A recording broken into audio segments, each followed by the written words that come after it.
ဗုဒ္ဓဦးသားကြီးများအားလုံးမင်္ဂလာပါဗျာ16/6 လ2025မှာ22 ရက်6လ2025ဒီဗုဒ္ဓဦးသားကြီးများရဲ့တပတ်တာငွေကြေးအခြေအနေအိမ်တော်ကျမ်းမာရေးကန်လေးကိုကျွန်တော်ကလေးလုံးမှာကတ်ကလေးကြည့်ပြီးတော့ပြောပြပေးမှာဖြစ်ပါတယ်ခင်ဗျာအဲ့တော့ဗုဒ္ဓဦးသားကြီးများရဲ့ကျွန်တော်ငွေကြေးကန်လေးကနေစပြီးတော့ကြည့်ပေးမှာဖြစ်ပါတယ်အဲ့တော့ကျွန်တော်မကြည့်ခင်မှာဗုဒ္ဓဦးသားကြီးများကြည့်နေတဲ့သူတွေမှာဗုဒ္ဓဦးသားကြီးများပါတယ်ဆိုလို့ရှိရင်လည်းကျွန်တော်အကောင့်လေးကို follow လေးလုပ်တဲလေးပေး comment လေးရေးပြီး share သွားဖို့လည်းမမေ့ပါနဲ့ခင်ဗျာရှင်းတစ်ပတ်ကျွန်တော်ဝိုင်းရပေးကြတာလည်းအားလုံးကျေးဇူးတင်ပါတယ်ခင်ဗျာအဲ့တော့ကျွန်တော်ဗုဒ္ဓဦးသားများရဲ့ငွေကြေးကန်လေးကနေစပြီးတော့ကြည့်ပေးမယ်ဗုဒ္ဓဦးသားများအတွက်ကြားလိုက်ငွေကြေးကန်လေးကတော့တဲနှလုံးဆိုတဲ့နမိတ်အဲ့တော့ကိုယ့်ရဲ့အိမ်အောင်ဘက်ကိုယ့်ရဲ့ဒီလောဘောကန်ဘက်ကိုယ့်ရဲ့ဘေးက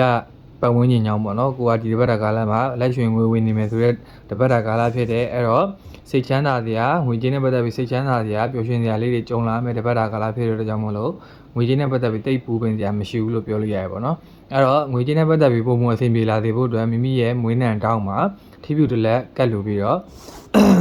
ဆူတောင်းလို့ရပါတယ်ခင်ဗျာပြီးတော့အခြေကတော့အနေငယ်ချစ်သူနဲ့ဝေးကွာနေမယ်တပတ်တာကာလဖြစ်တယ်အစီမပြေတာတော့မဟုတ်ဘူးချစ်သူနဲ့ခဏတာခွဲခွာနေရမယ်နမိတ်မျိုးလေးဖြစ်တယ်ပေါ့နော်အဲ့တော့အခြေကတော့ကန်ညက်နေတယ်လို့ပြောလို့မရဘူးပေါ့နော်ခဏတာခွဲခွာနေရတဲ့တပတ်တာကာလလေးဖြစ်တယ်အဲ့တော့အခြေကန်ကောင်းစေဖို့အတွက်မိမိရဲ့အိမ်ကဖရားမှာပေါမုတ်ကတ်လုပ်ပြီးတော့ပူဇော်လို့ရတယ်ပြီးတော့အိမ်တော်နဲ့ပတ်သက်ပြီးကြားတဲ့နမိတ်ကကြွက်ပေါ့နော်ကြွက်ဆိုတော့ကိုရဲ့အိမ်အောင်တဲနှစ်ယောက်ကြားထဲမှာပေါ့နော်အဲ့လိုဒုက္ခပေးခြင်းတဲ့သူကိုရဲ့အိမ်အောင်ရေးကိုသူဒုက္ခပေးခြင်းတဲ့သူတွေရှိတယ်ပေါ့နော်ကိုမကောင်းကြံတဲ့သူရှိတဲ့အတွက်ကြောင့်မို့လို့တတိထားမယ်တပတ်တာကာလဖြစ်တယ်အဲ့တော့အိမ်အောင်ရေးအဆင်ပြေစေဖို့အတွက်မိမိရဲ့အိမ်အောင်ဘက်ရဲ့အဝတ်စားကိုမရှိတဲ့သူကိုလှူပြီးတော့ကန်ကောင်းလာအောင်လုပ်လို့ရပါတယ်အဲ့တော့အိမ်အောင်ရေးကန်လေးကတော့ညံ့နေတယ်မှာပါတယ်ပြီးတော့ကျမ်းမာရေးနဲ့ပတ်သက်ပြီးတော့လည်းညံ့နေပါတယ်အေးမိတာဖျားတာနာတာ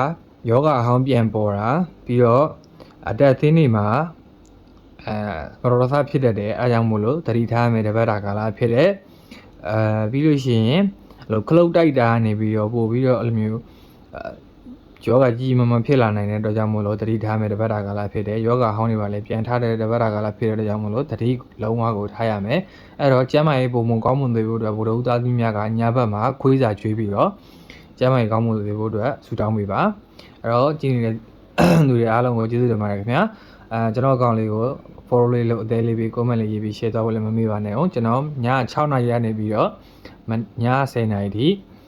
online ဟောကန်လေးပြန်ဖွင့်ထားပါတယ်တဦးချင်းဒီတည်တဲ့မေးချင်တယ်ဆိုလို့ရှိရင်ကျွန်တော်ရဲ့ chat box လေးမှာလာပြီးဆက်သွယ်မေးမြန်းလို့ရပါတယ်ခင်ဗျာအားလုံးပဲကျမ်းမာချမ်းသာကြပါစေခင်ဗျာ